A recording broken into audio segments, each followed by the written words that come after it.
Everyone, आज हम इस वीडियो में बात करेंगे बैक्टीरियल स्पोर्स की।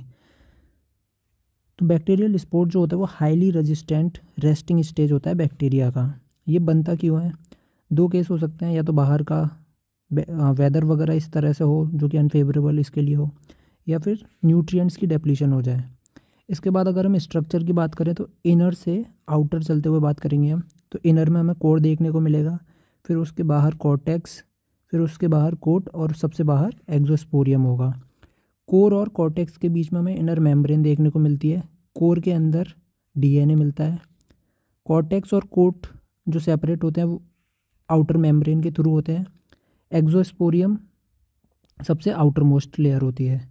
इसके बाद हमें दो एक्टिविटी देखने को मिलेगी इसमें। सबसे पहली स्पोरुलेशन और दूसरी जर्मिनेशन।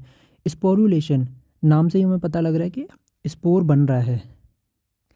वेजिटेटिव स्टेज से जब वेजिटेटिव स्टेज से स्पोर बनता है, इसको हम कहते हैं स्पोरुलेशन। क्यों बनता है? क्योंकि डिपोजिशन हो जाता है कैल्शियम का और डिपिक्लोनिक एसिड का कॉर्टेक्स में, जो ये वाला पार्ट है यहाँ का कॉर्टेक्स में, यहाँ डिपोजिशन हो जाए तब। अब जर्मिनेशन में क्या होता है? जो डॉर्मेंट स्पोर्स बन चुके हैं, अब जब वो रिवर्स होंगे एक्टिव वेजिटेटिव सेल्स में, तो इसको हम जर्मिनेशन कह देते हैं। इसके बाद हम शेप और पोजीशन जान लेते हैं, शेप एंड पोजीशन। तो शेप जो होती है वो दो तरह की होती है, ओवल और स्फेरिकल। इसके बाद अगर हम पोजीशन की बात करेंगे तो तीन तरह की पोजीशन हमें नॉर्मली देखने को मिलती है। जैसे कि टर्मिनल होती है, जिसमें टर्मिनल पे प्रेजेंट है स्पोर, उसके बाद सब टर्मिनल, नियर टू सेंटर, और एक बार सेंट्रल। इसके बाद कुछ बात हम जान लेते हैं। जो स्पोर होता है वो नियरली सभी डिसइंफेक्टेंट के लिए रेजिस्टेंट होता है, लेकिन कुछ ऐसे लिमिटेड एजेंट होते हैं जैसे कि स्टेरलेंट्स जो स्पोर को किल कर देते हैं, जैसे कि ऑटोक्लेव और ऑक्साइड स्टेरलाइजर। इसके बाद हम बात करते हैं डिमॉन्स्ट्रेशन की। डिमॉन्स्ट्रेशन में जब हम ग्राम स्टेनिंग करते हैं तो हमको जो स्पोर होता है वो अनस्टेन्ड दिखाई देता है, मतलब उस पर कोई स्टेन नहीं होगा। और अगर ZN स्टेनिंग करते हैं तो स्पोर हमें रेड कलर का दिखाई देता है। इसके बाद एप्लीकेशंस होती हैं कुछ।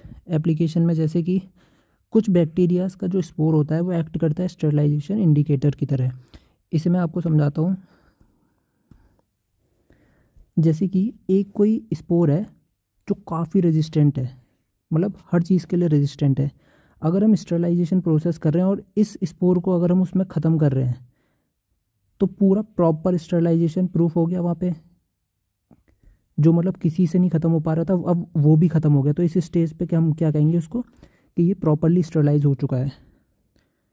और दूसरी बात ये है कि हम इसको एक बायो टेररिज्म एजेंट की तरह भी यूज़ करते हैं। एग्जांपल है 2001 में बैसिलस एंथ्रेक्सिस को यूज़ किया था for anthrax bio terrorism attack के लिए।